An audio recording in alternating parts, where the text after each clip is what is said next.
My family sold the apartment I spent my entire adult life saving for to pay for my sister's wedding, and they didn't even tell me. I'm Claire Whitman, 31 years old, a property attorney based in Oregon. I protect people's most valuable assets for a living, but I couldn't protect my own home from the people I trusted the most. Sometimes I wonder if I ever truly belonged in the family I was born into. I didn't always feel this way. There was a time when I believed that if I just kept being useful, kept sending money home, kept answering late-night calls about emergencies, kept saying yes one day, I'd be something more than just the reliable daughter. I'd be cherished. I'd matter. But Tiffany's wedding changed everything. Or maybe it just revealed what had always been true. At 31, I live in a one-bedroom condo in Portland, Oregon. Clean lines, quiet street shelves arranged alphabetically by legal textbooks and coffee table books I never have time to read. My job as a property attorney means I spend most days poring over contracts, zoning disputes, inheritance battles. Ironically, the things people fight hardest to keep are often not the things they love most, but the things they fear losing out of principle. I used to think my family was different. The emails about the wedding came fast. Group threads I wasn't part of. My mother forwarding me things last minute. Claire, honey, can you take a look at this venue contract? No, how are you? No wish you could be here to help pick out colours. Just be useful. When I opened my laptop that night, it was to a link my mum sent with the subject line. Look at the place your sister loves. The venue was called Havenwood Estate, oversized chandeliers, curated rustic furniture, fake ivy on the pergola. The kind of place that screamed curated perfection, just like Tiffany's entire life online. I clicked through the photos without much feeling. Then I saw them. In the middle of the landing page, Tiffany and her fiancé, their hands interlaced, her laugh exaggerated into a performance, his smile a memory I had tried hard to delete. Reed Coleman, the man I had once lived with, the man who said I made him feel small, like he was dating his boss, the man who left with a text that said, "You're brilliant, Claire, but I need warmth, not logic." My stomach went cold. The air in the room thinned. For a second, all I could do was stare. The browser tab stayed open long after I closed the laptop. I sat in silence, watching the steam curl from my coffee until it disappeared. I didn't cry. Not because I wasn't hurt, God I was. But the pain settled into something older, something familiar. I remembered a birthday party mine when I was 7. There was one slice of cake left and Tiffany wanted it. I gave it to her without a word. Mum turned to me and said, "Don't start drama over dessert, Claire." Even when I gave everything, I was too much. That memory, like so many others, drifted to the surface. Times I drove home from college to help Dad organise tax files. Times I wired money after Tiffany crashed her car again. Times I covered the electric bill without asking for reimbursement. I did it all because I thought I was part of something, a unit, a family. On my desk, there's a photo frame. It's always face down. It's a family photo taken when I was still in law school. We were all there, me in a cheap blazer, Tiffany in a hoodie, our parents smiling. I'd framed it myself once. Then I left it that way face down after they all missed my graduation. Not even a card. I picked it up, now flipped it over and stared. My own face looked like it didn't belong. The next morning I tried to act normal, answered emails, drafted a client agreement, ate cereal I couldn't taste. But that photo from the venue wouldn't leave me. Neither would the quiet click in my mind when I realised Tiffany had never once shown Reed's face in her endless pre-wedding posts. Always hand silhouettes my love without a name. Now, I knew why. I didn't text anyone, didn't confront her, not yet. Instead, I forwarded the venue link to Madison, my best friend. She was the one who defended me when a senior partner at my firm tried to blame me for rejecting his advances. She knew how to keep her cool. All I typed was, "Recognize him, 3 dots. Then, "Are you okay?" I didn't reply, because I wasn't sure what okay meant anymore. That night, I sat on the floor with my back against the fridge. The hum of the appliance kept me grounded. I looked around my apartment, my home, bought with years of saving overtime, saying no to vacations, splitting dinner bills. It was mine. Every square inch. And yet, even in this space I'd built on my own, I felt invaded, violated in a way I couldn't yet name, because if Tiffany could take the man I once thought I'd marry, what else would she take? I'm a property attorney. I protect people's most valuable assets for a living. But I couldn't protect my own home from the people I trusted the most. Sometimes I wonder if I ever truly belonged in the family I was born into. And yet, even in this space I'd built on my own, I felt invaded, violated in a way I couldn't yet name. Because if Tiffany could take the man I once thought I'd marry, what else would she take? The days after I saw that photo passed in a blur. I went to work, reviewed contracts, advised clients. I performed competence like it was choreography. But behind the precision was a tightness in my chest I couldn't shake. Something was off. I noticed it in the way my mother's texts became shorter, the way Dad's voice hesitated on the phone when I asked how the wedding planning was going, the way Tiffany tagged every friend she had in her endless wedding countdown posts except me, and then there were the not-so-subtle jabs. On Instagram, Tiffany posted a blurry sunset photo captioned, "Some people measure love in $signs and court filings. I prefer family." It got over 2,000 likes. I scrolled through the comments. One stood out. "Sounds like someone has a cold-hearted sister." Beneath it, my mum had left a heart emoji. That night, I sat in my kitchen with a glass of wine and too many unread work emails. My phone buzzed. A notification Tiffany was live. I tapped it. She was in her bedroom. Lights dimmed, soft filters smoothing every edge of her face. She spoke gently like a confessional. "Family should be about love, not control," she said. "Some people don't know how to love their family. They only know law and money." She didn't say my name. She didn't need to. I closed the app and turned my phone face down. My chest tightened. The ache wasn't from her words, but from their familiarity. I'd heard that tone before, not in her voice, but in my mother's. In the pauses after I offered to help, only to be told I was too clinical. In the way my father would say, "You don't need to solve everything like a case." The next morning, I found myself rummaging through my bag until I pulled out my business card. Claire Whitman, family property attorney. I stared at it longer than I should have. What would I have left without that apartment? Without this career I'd built out of grit and silence? If I stripped away the titles, the framed degrees, the self-control, who would I even be? Later that week, I opened my laptop again this time to finalise documents for a client. But my eyes wandered to a bookmarked folder. Personal. I clicked. Inside were photos my law school graduation at Christmas from 5 years ago, a random selfie with my dog. And tucked into the back, an old scan of a family photo from a summer trip.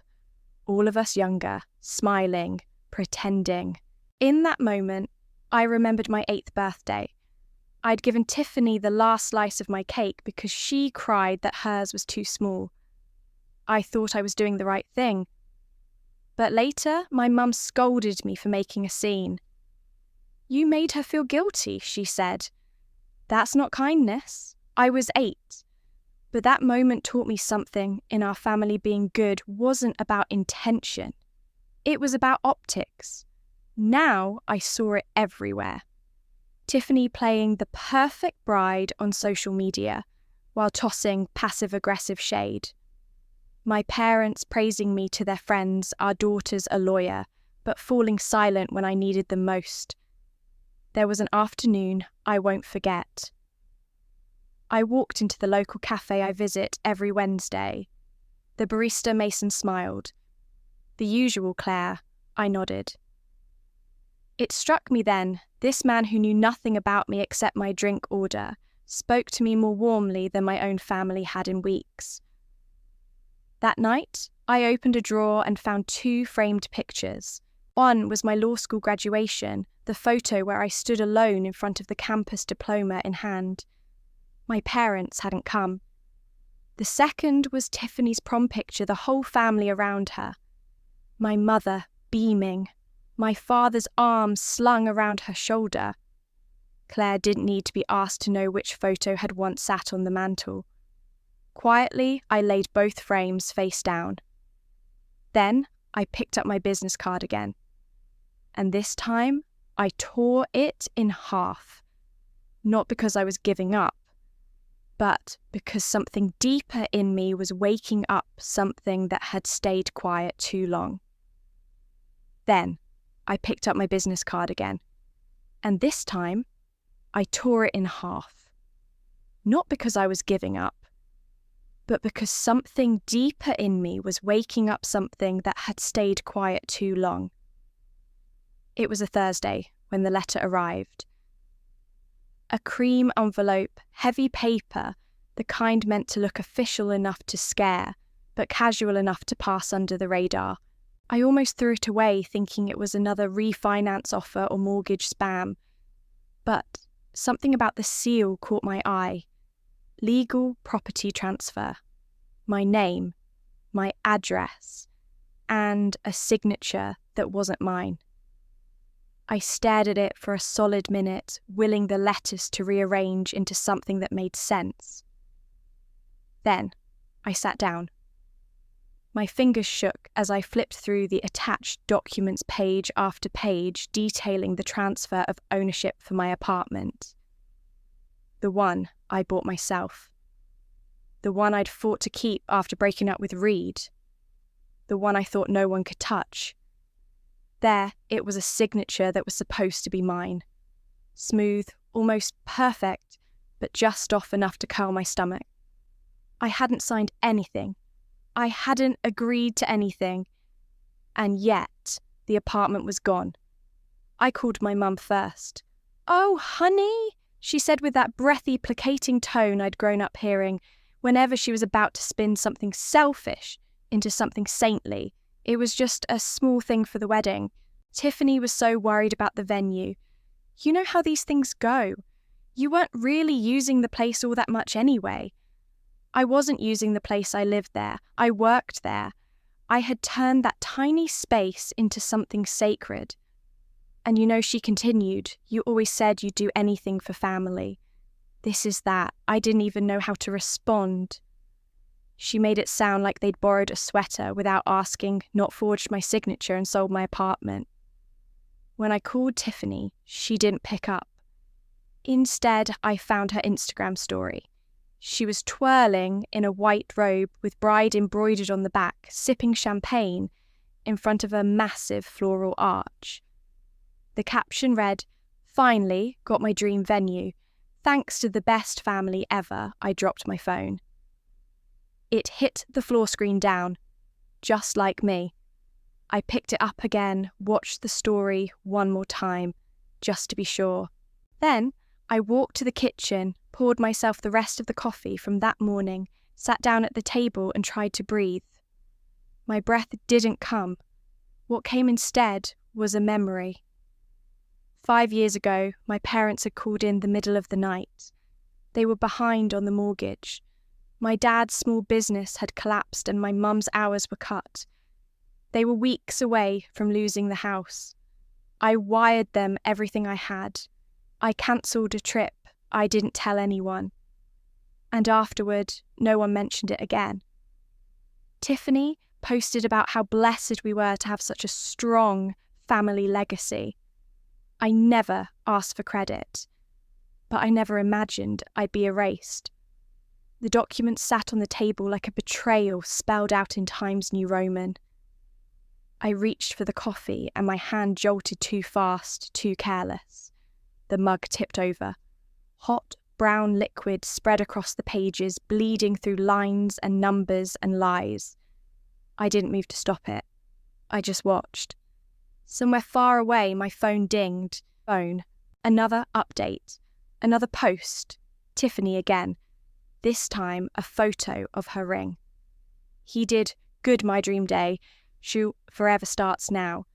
And then another one, her and Reed, standing in front of the same floral arch, kissing. My stomach turned. Not just from the kiss, though, that was its own kind of agony, but from the familiarity of the venue. I recognised the pillars behind them. It was the place I'd once mentioned in passing. A venue I'd dreamed about back when I still believed in weddings. They took everything. My apartment, my dream, my ex, my silence. And still, the worst part wasn't even what they did. It was how little they thought I would fight back. I didn't even bother finishing the email. I just closed my laptop and stared at the wall, coffee cooling on my jeans, as if I could will the ink on that paper to change back.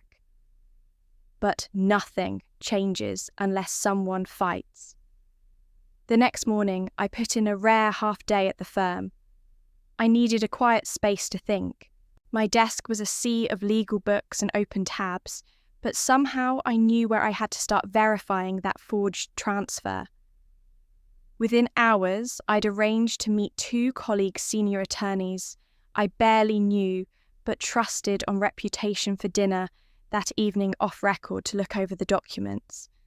I left the office, climbed into my car, and drove through Portland's grey drizzle to a small bistro where the lighting was soft and the booths private.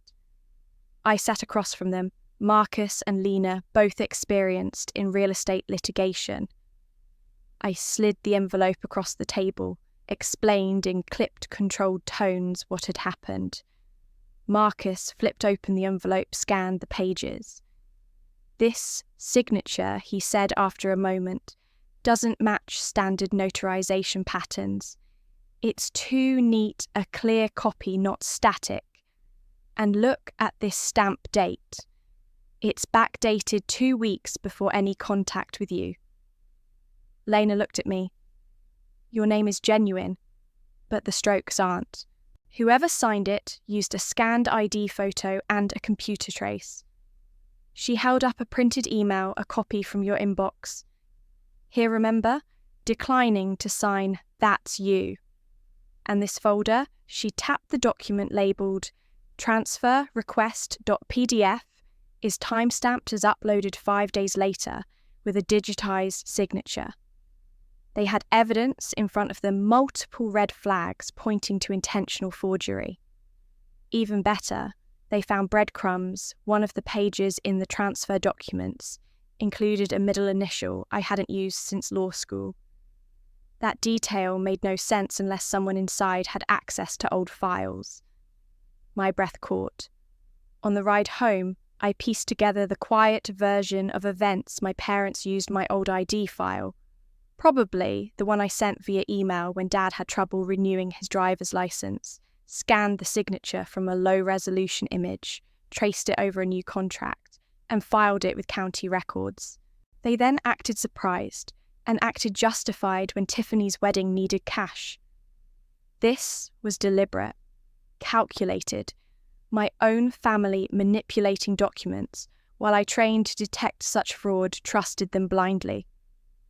Back in my apartment, I scrolled through my email archives. There, it was an email from nearly a year ago, titled Re-Deed Authorization. I'd written I decline to authorize any changes to the property, unless in writing and notarized to my signature. I remember the pride in sending it clear boundaries. Now, the irony stung like acid. That same folder contained a second email I hadn't seen before, sent from an account. Family mail, signed Mum.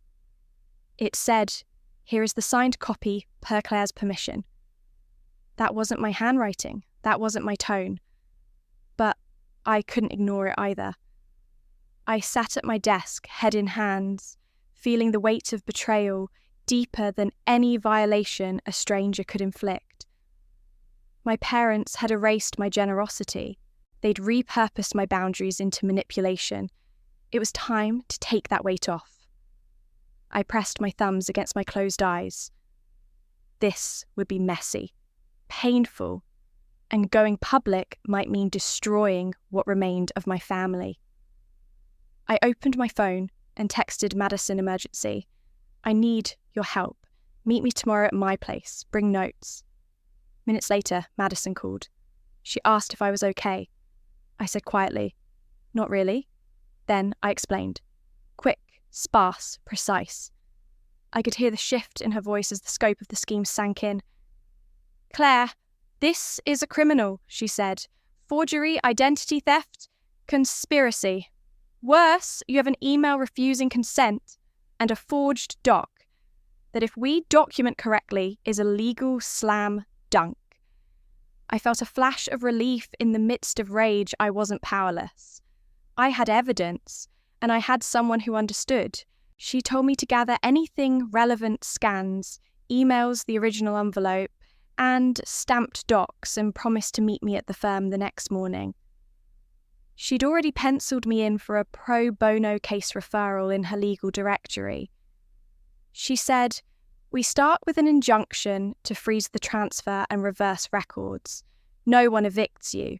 No one sells your home again." I hung up, looked around the apartment. The walls were still mine for now. The desk still held the paper blur of betrayal. But now I had a path forward. I didn't feel warm. I didn't feel benevolent. I felt cold with purpose, the kind of clarity that comes when the knife finally turns. Claire Whitman, property attorney. The one they underestimated. At 31, I never imagined I'd be drafting complaints against my own parents. But here I was, piecing together affidavits in the same space I built from nothing. Filing a lawsuit didn't feel like victory.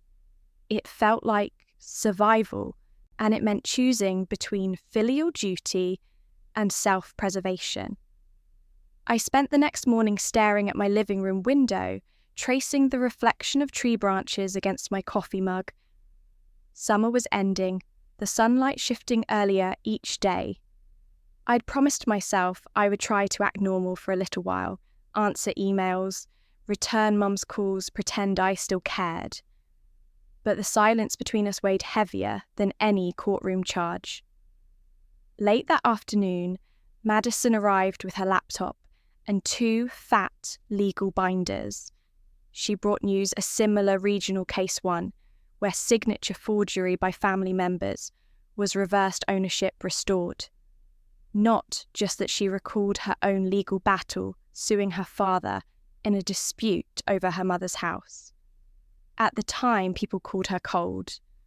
But Madison said then and now, blood isn't a reason to stay hurt. Those words clung to me like a lifeline. Over the next few weeks, late August, sliding into early fall, I became 2 people. During business hours, I emailed wedding vendors on Tiffany's behalf, helped choose linen colours, confirmed attendees all under scripts I didn't type, but certainly approved.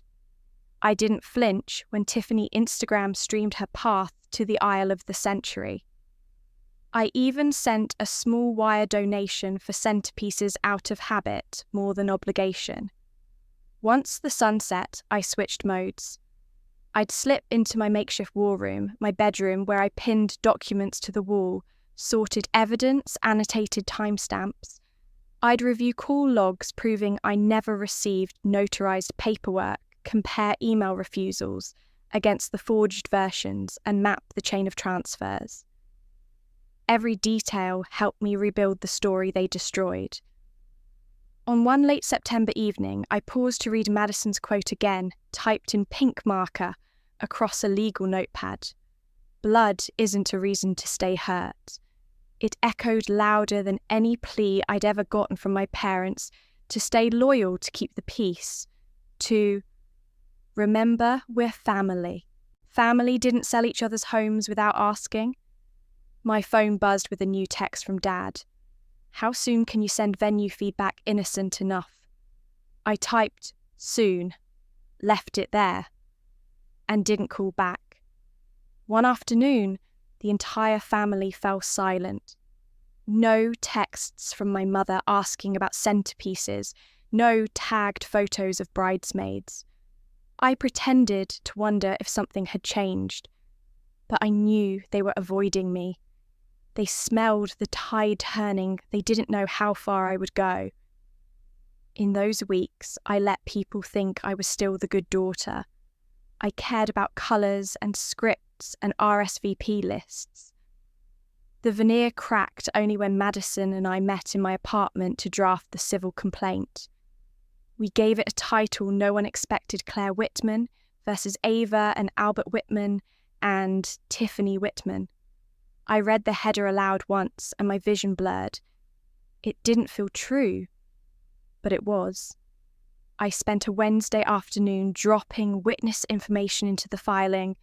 I listed the email refusal chain. I attached vendor contracts Tiffany signed after the transfer showing she benefited from the proceeds. I included copies of my physical ID and a printout of the county's transfer stamp. The file was over 300 pages of evidence. It smelled faintly of toner and betrayal. Once filed, Madison and I met at a cafe. I wore my coat, despite the warmth was cold a habit now. She placed her hand on mine and said, "This doesn't mean you hate them. It means you chose your dignity." I nodded so quietly you could have missed it. Now I wait for the process to begin. They'll be served. They'll hear me. Tiffany will live stream her panic. But I'll be ready. I won't be cornered. Because I refused to let my silence be compliance. It hasn't been easy. I lie awake, sometimes haunted by the idea that I destroyed my family. Source of my quiet guilt. But self-respect doesn't always feel peaceful. Sometimes it feels like walking through fire. For now, the apartment is secure. The court granted a temporary injunction, freezing the transfer. That place still carries my name, even as the world thinks everything has changed. I still pay the mortgage. I still water the plants in the windowsill. And I still write blog posts about financial boundaries for moments like this, in case someone else ever needed to know they could walk away and still carry their dignity. What I lost was real. What I fight for is clearer myself. I hung up my coat and paused before I stepped into my living room. Despite the injunction, the apartment still felt like a battlefield. The world outside believed Tiffany's narrative, but inside, I was preparing for battle. That same morning, I set to work gathering every piece of evidence I could find. I printed and organised documents into folders, the original deed, emails, declining authorisation transaction records, showing the forged transfer copies of family group chats, bank statements, even calendar entries, noting when I had been in the apartment for work. That evening, I invited Madison and a trusted recording device to the family house, under the guise of discussing final wedding logistics. I'd framed it as wanting closure, but in reality, I was setting a legal trap. I recorded their reactions when I casually asked about updates on the property registration. Even Dad's quiet stammer mattered. Every we assumed and every pause became evidence. Back home, I sat at my desk looking over legal paperwork again. I logged into my LLC's portal Meridian Holdings and transferred the apartment deed into the LLC name. Now the title was under the company which I wholly controlled. This was the ace card in case someone tried to sell or mortgage again behind my back. It meant any future transfer required my signature as the LLC owner, not just mine personally.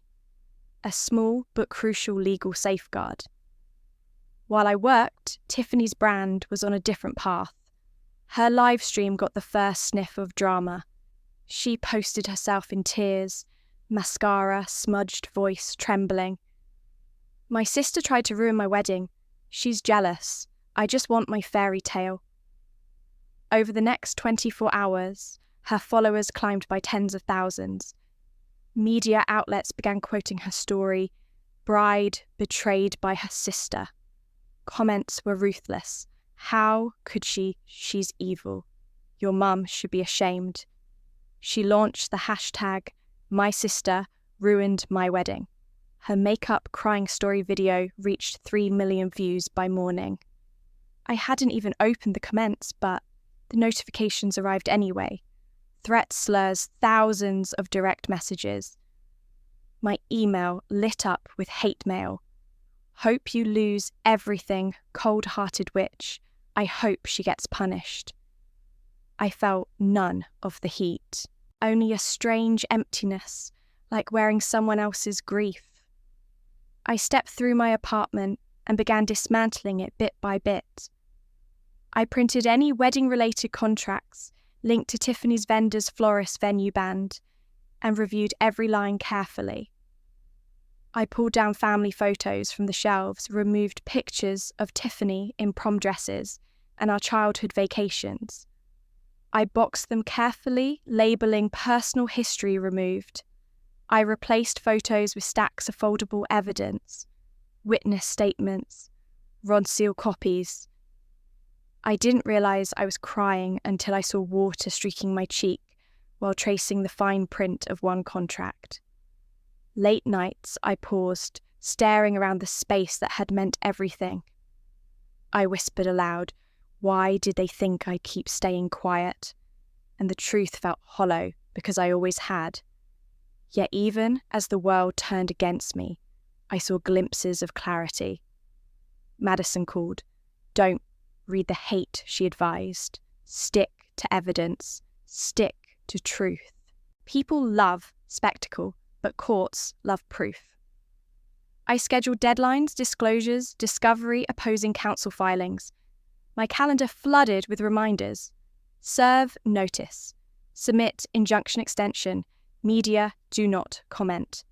I built a microblog series titled When Family Betrayal Looks Legal.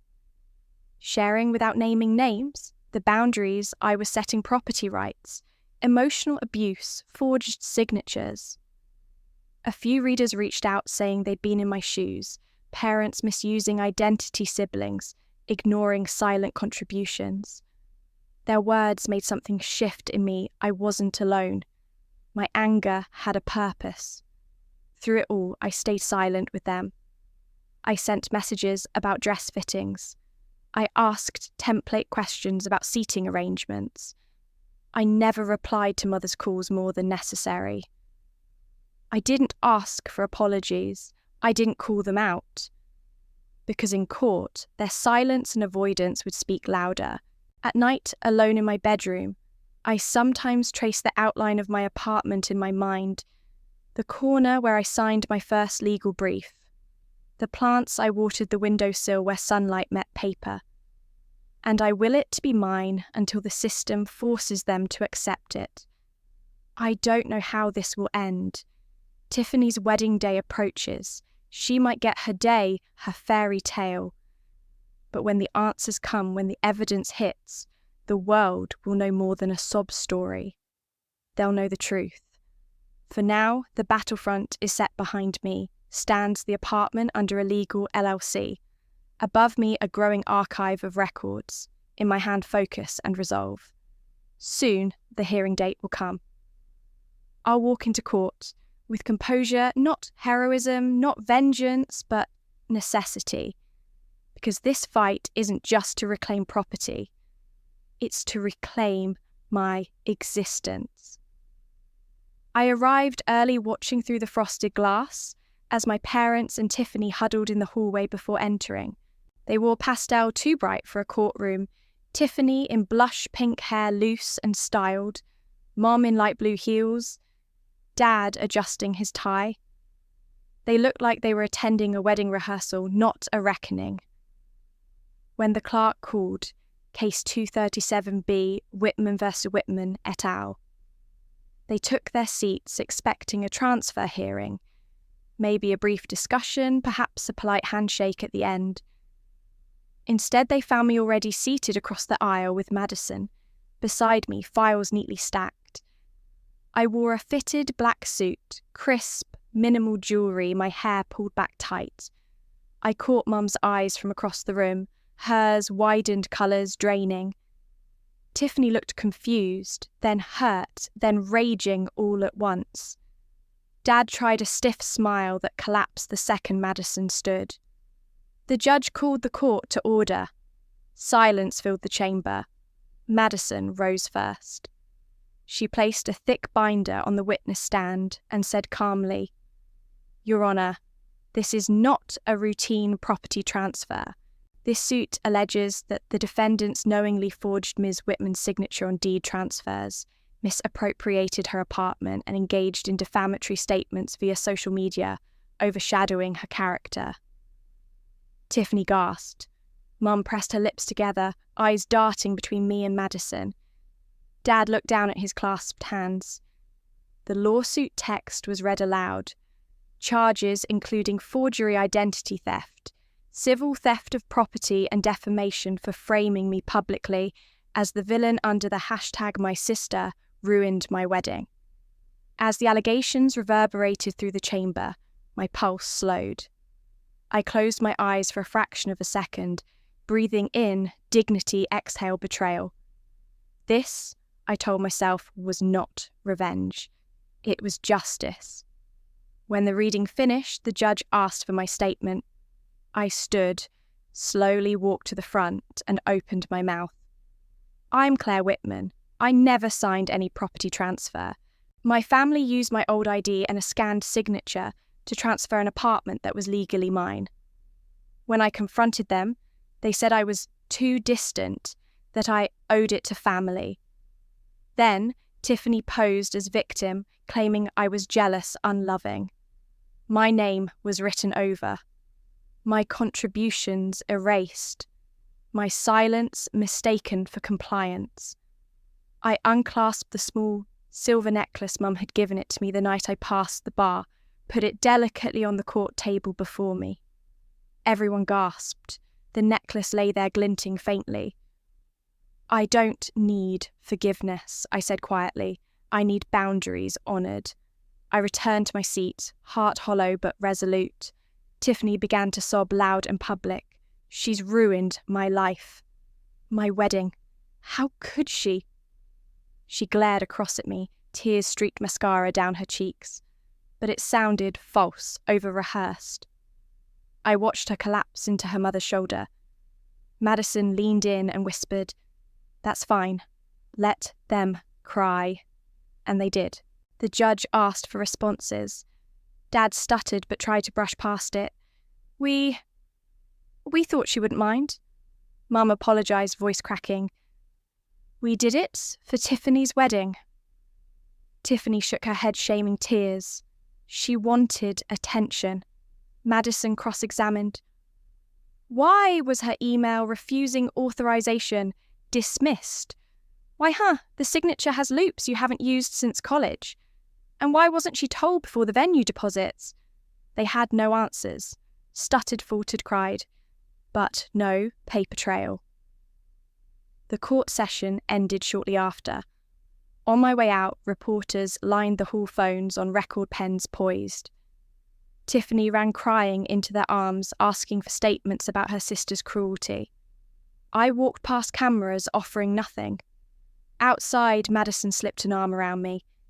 "This is just the start," she said.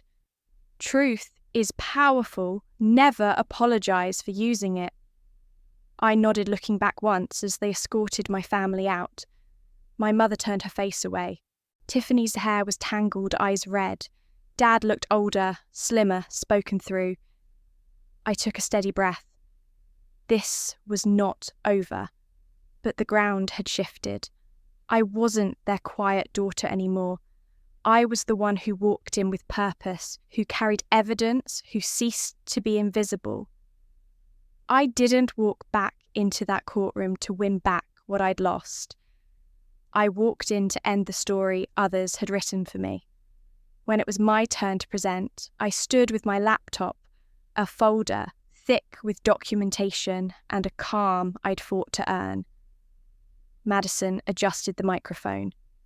Your Honour, we will demonstrate willful property fraud identity, forgery and reputational defamation carried out by the plaintiff's immediate family. I clicked through the evidence one by one, the original deed with my real signature, the falsified transfer contract showing subtle but clear differences, screenshots of emails from my archived inbox, one from 2 years ago where I'd clearly refused to authorise any co-ownership. Then came the family meeting recording, my father's voice dismissive, my mother's overly sweet, Tiffany's laughter when someone joked Claire won't mind, she's too busy being alone. The courtroom was silent. Then I played one final video, Tiffany's live stream bubbly and giddy. My family is amazing. I didn't even have to worry about the venue. Things just worked out. Madison asked Miss Whitman, was the apartment mentioned in this video legally transferred to Ms. Whitman's name? No, I answered. It was mine. And they took it. Gasps rose from the back row. My parents stared straight ahead. Tiffany twirled a pen, her face tight. There's more, I said. Not just fraud. There's history. I opened a second folder, personal.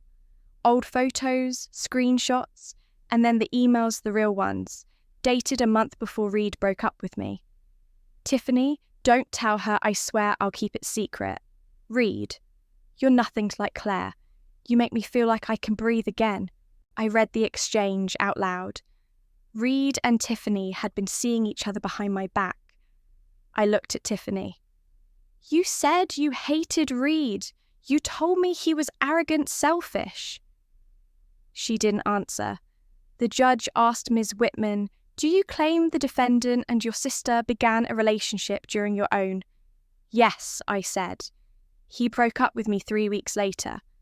I turned to my parents. You asked me to give again and again. You said I was cold. You said Tiffany needed more support. But you let this happen. My voice didn't break. I'd rehearsed this moment too long. My mother opened her mouth, but nothing came. My father looked at his hands. Reed didn't even make eye contact. Tiffany finally stood up. That was between us. You were always distant. You buried yourself in work. He was lonely. The judge raised a hand. Please direct statements to the court. I shook my head. I'm not asking for an apology. I just need them to stop. I reached into my jacket, pulled out a necklace, my mother's one she gave me before college when things still felt possible, and placed it on the court table. I don't carry symbols anymore, I said. Only truth. Behind me, someone sniffled. I didn't turn around. I looked straight ahead. In that moment, I felt something settle. Not closure, not justice, just relief. Like the moment you finally say aloud the thing that's been eating you from the inside. The judge adjourned for a recess. As the room emptied, I sat alone.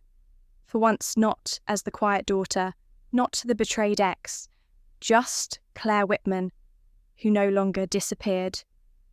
Tiffany was the first to speak when court resumed. Her voice trembled, but not from shame, only outrage. You can't do this, she said, eyes wide and puffy. Claire, you're tearing this family apart. I didn't answer at first. I looked at her, really looked. Hair curled into perfect spirals, lipstick smudged from earlier tears. She still wore white like she hadn't left her own bridal fantasy. "This family crushed me first," I finally said, calm as if reciting a fact. The words echoed in my mind, pulling me back to another birthday, when I gave Tiffany my slice of cake and got scolded for making a fuss over something small. Back then, I learned I was invisible to them, a lesson that had only deepened with time. My father cleared his throat. "We didn't mean for things to go this far." His voice was thin, evasive. "You misunderstood our intentions." "I didn't misunderstand anything," I replied. "You forged my name, erased my autonomy, and dressed it up as tradition." The courtroom grew still. My attorney Madison didn't interrupt. She didn't need to. My words hung in the air, sharp and impossible to swat away. Tiffany stood stepping toward me as if proximity could undo everything. "Claire, I'm your sister," she hissed. "You said you'd always protect me." "I did," I said, "until protecting you meant destroying myself." Then came the twist I hadn't prepared for, because you can't prepare for that kind of cruelty. My mother rose to her feet, her voice breaking through the silence like a slap. "You're not even my blood." The words slammed into my chest harder than I expected. Not because I didn't know she was capable, but because deep down some tiny thread had still believed I belonged, that I was more than just a useful daughter. My body reacted before my mind could catch up. My heart thudded painfully like someone pressing a fist deep into my ribs. My throat tightened, swallowing dry as if I'd lost all saliva. My hands trembled, just slightly, barely noticeable, but I felt it. That cold shock, the moment where the foundation beneath you gives way. But I didn't flinch. I didn't cry. I just inhaled once, steady and low, and reached for the pen. I glanced at my mother's face, seeing the cracks beneath her composure, the shame she hid behind cold resolve. And yet, even in that moment of rejection, there was something final, something freeing. Because it confirmed what I already knew. I was on my own now. As I reached the table, I noticed my mother's fingers tightening around a handkerchief. Her lips pressed thin. My father stood awkwardly, eyes darting away, as if unable to face the truth. Tiffany wiped her red eyes with trembling hands, her expression a mix of fury and sorrow, but still clinging to the last vestiges of her carefully curated image. The courtroom seemed to shrink around us, every breath heavier than the last. I took the necklace I'd worn all day, my mother's necklace, the one I'd kept since childhood, and gently placed it on the table before me. It was more than a piece of jewellery. It was a symbol of a love that had long since faded. I gripped the pen with a steadiness I didn't entirely feel. My hand shook as I signed the final ruling, the ink, flowing like the closing chapter of a book I never wanted to write. The moment was heavy, filled with every silent tear I hadn't allowed myself to shed. I didn't look up. I didn't need to. The faces before me said enough. My mother turned her face away, unable to meet my eyes. My father's shoulders slumped, burdened by guilt and defeat. Tiffany let out a strangled sob that echoed in the hollow courtroom. I handed the pen back to the clerk, nodded to Madison, and walked out, not with triumph or bitterness, but with a quiet resolve. Outside, the sky was thick with clouds, the kind that promised rain but held back for now. A cold breeze brushed against my face, tugging at the strands of my hair, like the years had tugged at my spirit. The distant sound of traffic, the murmur of voices, and the rustling of leaves in early autumn formed a backdrop to the tumult inside me. I paused on the courthouse steps, feeling the weight of everything I'd endured and the strange lightness of finally being free. The air smelled of damp concrete and old paper reminders of battles fought and pages turned. For the first time in years, I allowed myself to breathe without holding back. The family I once knew was gone, replaced by strangers who shared my blood but not my heart. I didn't look back. I had made my choice. They had made theirs. The court granted me a preliminary victory. Temporary ownership of my apartment was restored. My family had the right to appeal, but they chose silence. No further legal battles, no attempts to reclaim what they'd lost. It was as if the weight of their actions had finally settled on their shoulders, rendering them powerless to fight back. Walking back into the apartment was like stepping into a memory frozen in time. The door creaked softly as I opened it, the familiar scent of aged wood and faint traces of lavender greeting me like a ghost. The sunlight streamed in gently through the window, casting long shadows on the floorboards, but the warmth I once associated with this place was gone. Every object, the stack of books on the shelf, the faded photographs on the walls, the wilted plant by the windowsill, spoke of a past life, a past version of myself. I ran my fingers over the spines of my favourite novels, tracing the faded gold lettering as if seeking comfort. But the silence was heavy, and the stillness pressed down on me a reminder that although I had won back the apartment, I no longer belonged here.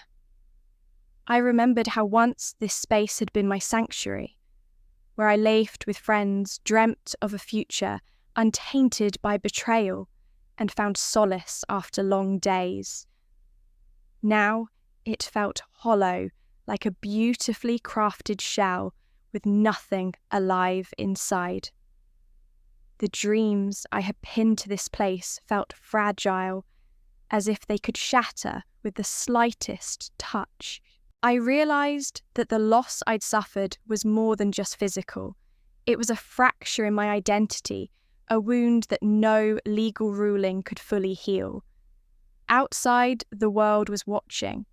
Headlines shifted the narrative, no longer painted me as the bitter daughter, but as a woman who stood up to her family's deception. Social media buzzed with divided opinions. Some applauded my courage, others whispered accusations of coldness and betrayal. But I didn't respond. I had no words left for strangers who would never understand the quiet battles fought behind closed doors. Instead, I kept my distance, letting the noise fade into the background while I focused on rebuilding myself. In the days that followed, I settled into a new routine, small acts of self-care that had long been neglected. I journaled late into the night, writing not about the past, but about the possibilities of tomorrow. I took early morning runs through quiet parks, the rhythm of my footsteps grounding me in the present. Yoga sessions brought moments of peace, allowing me to connect with my breath and the strength within. I reconnected with old friends, sharing laughter and stories that reminded me life could still be beautiful. Yet the thought of moving on loomed over me. This apartment was mine in name, but the memories it held were bittersweet chains. I considered selling it and starting fresh somewhere new, perhaps Seattle or even further away, somewhere my past couldn't follow, where I could write a new chapter untethered from betrayal and pain. The future was uncertain, but for the first time it was mine to shape. This stillness after justice wasn't quiet because it was empty, it was quiet because it was full. Full of lessons learned, scars earned, and a resolve forged in fire. I was no longer just Claire Whitman, the daughter who gave everything to keep her family afloat. I was Claire Whitman, the woman who had reclaimed her story, her dignity, and most importantly, herself. The decision to sell the apartment was not made lightly. That space, once my sanctuary, had become a symbol of betrayal and loss. Packing up felt like folding away years of memories, both good and bad, and I was overwhelmed by a flood of emotions. Each item I carefully wrapped and boxed was a fragment of my life, a story I was closing to make way for new chapters. Some belongings I held onto tightly, photographs of moments I once cherished, books that had been my escape, little trinkets given by friends who stood by me when my family did not. But most of it I let go. It wasn't easy, but I realised that holding on to things tethered to pain only chained me further.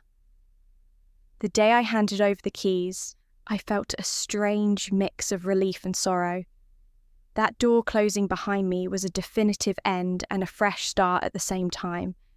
Seattle was a city I barely knew, but it promised anonymity, renewal, and distance from the storm that had engulfed my past. Moving into my new apartment, I embraced the blank slate it offered. The walls were bare, waiting to be filled with new memories, new stories. As I arranged my belongings, I thought about the journey ahead, not just geographically, but emotionally and mentally. This was a chance to rebuild not only a home, but a sense of self that wasn't defined by family betrayal or loss. I started small rituals to ground myself: morning runs through misty parks, quiet evenings reading on the balcony, and weekends exploring coffee shops and bookstores. Slowly, the pain that once felt suffocating began to soften, replaced by cautious hope. Amidst this transformation, I launched a legal blog. It was born from the raw need to turn my experience into something that could help others. The blog was a space to share not just legal knowledge, but to tell stories, mine and others, of betrayal, resilience, and reclaiming power. I poured hours into writing, researching, and responding to messages from people who had faced their own family betrayals. Their stories varied, some as painful as mine, others different but no less heartbreaking. The blog became a lifeline, a place where silence was broken and strength was shared. I found solace in knowing I wasn't alone, and neither were my readers. Together, we created a community bound by courage and honesty. Balancing this new purpose with personal healing was challenging. Some nights exhaustion from the emotional weight made it hard to keep going. The responsibility of being a voice for others sometimes felt overwhelming. But every message from someone who felt understood or empowered fueled my determination. I learned to set boundaries to protect my peace while still offering support. This balance was delicate but necessary. Socially, I reconnected with old friends who had been distant during my family turmoil. Their support was a balm to my bruised spirit. We shared dinners, late-night talks, and laughter that reminded me of joy beyond pain. I also made new connections, people who valued honesty and vulnerability. These relationships, though new, felt authentic and grounding. They helped me rebuild trust in people, something I had lost along the way. Then came the message from Tiffany. A simple, haunting text. I miss you. Those two words stirred a whirlwind of emotions, nostalgia for the sister I once knew, grief for the one I lost, and confusion about what, if anything, was left between us. I stared at the screen, heart pounding, mind racing. The urge to respond was fierce, but so was the fear. Would replying open wounds better left closed? Could we ever rebuild from this wreckage? I chose silence, a shield and a statement. Some bridges once burned are meant to stay that way. Letting go, I realised, was more than forgiving others. It was forgiving myself for the pain I'd endured, releasing anger that threatened to consume me, and surrendering the hope that I could change those who had hurt me. It was about reclaiming my life on my own terms, free from the chains of past expectations and betrayals. I found freedom in acceptance, power in self-love, and peace in moving forward.